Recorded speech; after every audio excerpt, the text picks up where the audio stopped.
تیرا کیا خیال ہے؟ رب کریم ہارون رشید کو تو دیتا جائے گا اور بہلول دنا کو بھول جائے گا؟ بادشاہ کہتا ہے کہ میں چکرا ہی گیا کہ بھلا اس سوال کا کیا جواب ہے؟ تو میں نے کہا حضور رب تو بھولنے سے پاک ہے، وہ تو کسی کو نہیں بھولتا، اسے نہ اونگ آتی ہے نہ نیند آتی ہے۔ تو فرمانے لگے جا پھر اپنا کام کر، جب مناسب سمجھے گا تو بہلول کو بھی قرضے سے نجات عطا کاری دے گا۔ تو جا اپنی ڈیوٹی کر، وہ جب چاہے گا نا تو میرے قرضے دور۔ تو کیا سمجھتا ہے کہ تجھے یاد رکھے گا مجھے بھول جائے گا؟ یہ کیسے ہو سکتا ہے؟ او یار ادھر دیکھ، میری بات سن۔ او بھائی وہ تیرا میرا رب ہے، یہ ہو سکتا ہے کہ امیروں کو دے دے اور تیرے جیسے میرے جیسے غریبوں کو وہ بھول جائے؟ یہ ہو سکتا ہے؟ تو کیوں لوگوں کی جیبوں پہ توجہ، لوگوں کی جیبوں پہ نظریں، فلانے کے پاس آ گیا تو میں رہ گیا، مطلب کس لیے؟ ہمارا رب کسی کو بھولتا نہیں ہے، کسی شخص کو وہ میرا مالک اپنے فضل سے نظر انداز نہیں کرتا، وہ سب کو نوازتا ہے، لیکن اس کی حکمت کے تقاضوں کا انتظار کرنا مسلمان کی شان ہے۔ کبھی کسی حسد میں کبھی کرنا ہو تو رشک کریں، مزہ آئے گا۔ اور یہ رشک کرنے کا نا، رشک کا معنی کیا ہے؟ حسد کا معنی ہے یا اللہ اسے نہیں دینا چاہیے تھا، مجھے دینا چاہیے تھا، اور رشک کا معنی یا اللہ تو نے دیا ہے، کیا بات ہے، اسے دیا ہے تو کیا بات، اگر تو نے دیا تو مالک جچا بھی ہے، اگر تو نے دیا ہے تو نظر بھی آیا ہے، اگر تو نے دیا ہے تو پھر کیا بات ہے، کمال ہو گئی، وہ نظر آ رہا ہے۔ اور یا اللہ اسے دیا ہے تو میں بھی تیرا بندہ ہوں، اسے بھی اور دے اور مجھے بھی عطا فرما۔ یہ رشک ہے۔ رشک کا نا حضور نے حکم دیا ہے، نبی پاک نے رشک کا۔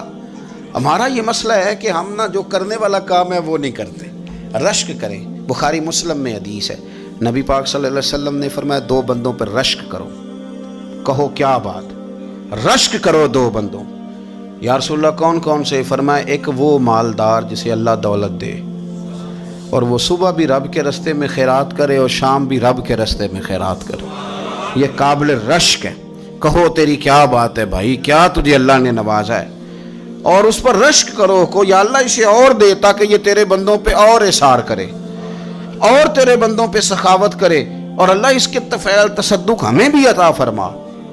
اور حضور فرماتے ہیں ایک مالدار پر جو صبح و شام سخاوت کرے، اور ایک اس عالم پر جسے اللہ قرآن کا علم دے، وہ صبح بھی لوگوں کو قرآن مجید کے ترجمے، تفسیریں، قرآن کے درس سکھائے، اور شام بھی لوگوں کو قرآن مجید کے درس عطا فرمائے۔ اس پر رشک کرو، کہو کیا بات ہے یار تیری، تجھے اللہ نے کتنا نوازا۔ قابل رشک لوگوں پر رشک کرو، ان کی تعریف کرو، ان کے لیے اچھے کلمات ادا کرو۔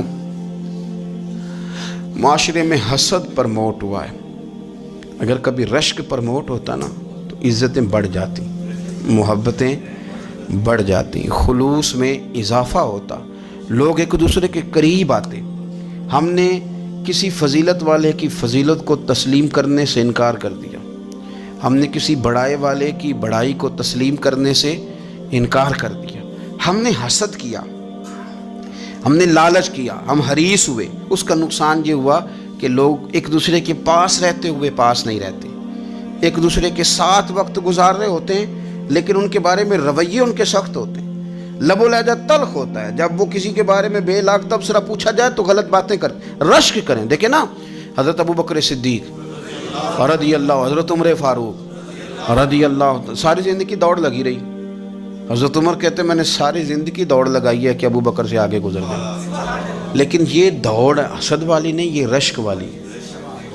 فرماتے میرا دل کرتا تھا کہ میں نیکیوں میں ابو بکر سے آگے گزر جاؤں، حضور کے عشق میں ابو بکر سے آگے گزر جاؤں، نبی پاک علیہ السلام کی اولاد کی محبت میں ابو بکر سے آگے گزر جاؤں، میں نا خیر کے کاموں میں آگے گزروں۔ کہتے میرا ساری زندگی رشک کا رشتہ رہا، یہ رشتہ شاندار ہے، اس پر عمل کریں، اس پر توجہ کریں، بجائے اس کے کہ یہ کہنا کہ استاد جی کا فلانے سے زیادہ پیار ہے، پیار کی وجوہات تلاش کر۔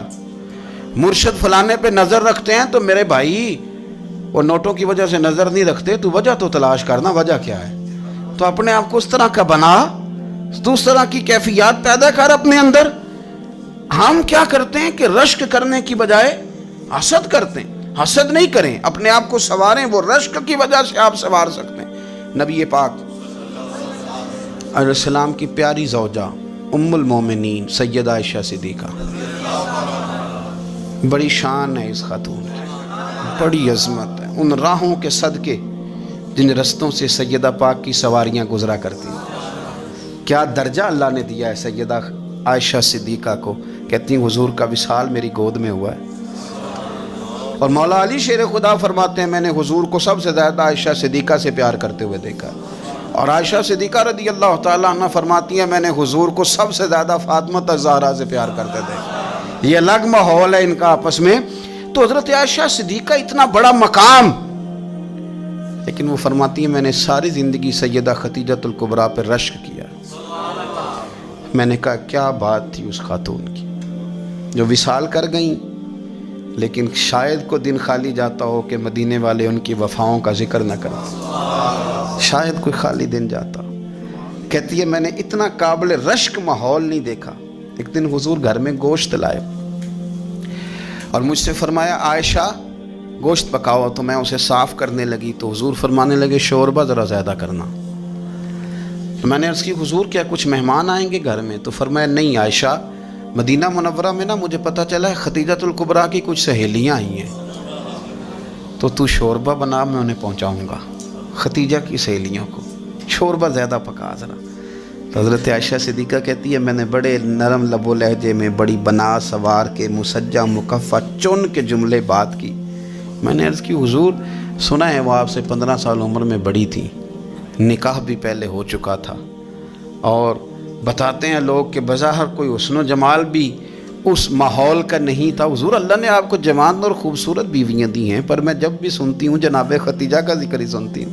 میں نے رشک کے انداز میں کہا، کہتی میں بات کہہ کے خاموش ہو گئی، اور جب میں نے نظر اٹھا کے دیکھا تو حضور کی آنکھوں میں آنسو۔ نبی پاک صلی اللہ علیہ وسلم کا یہ انداز دیکھا تو میں نے کہا حضور میں رب رسول کی بارگاہ میں توبہ کرتی ہوں، اب تو رو دیے۔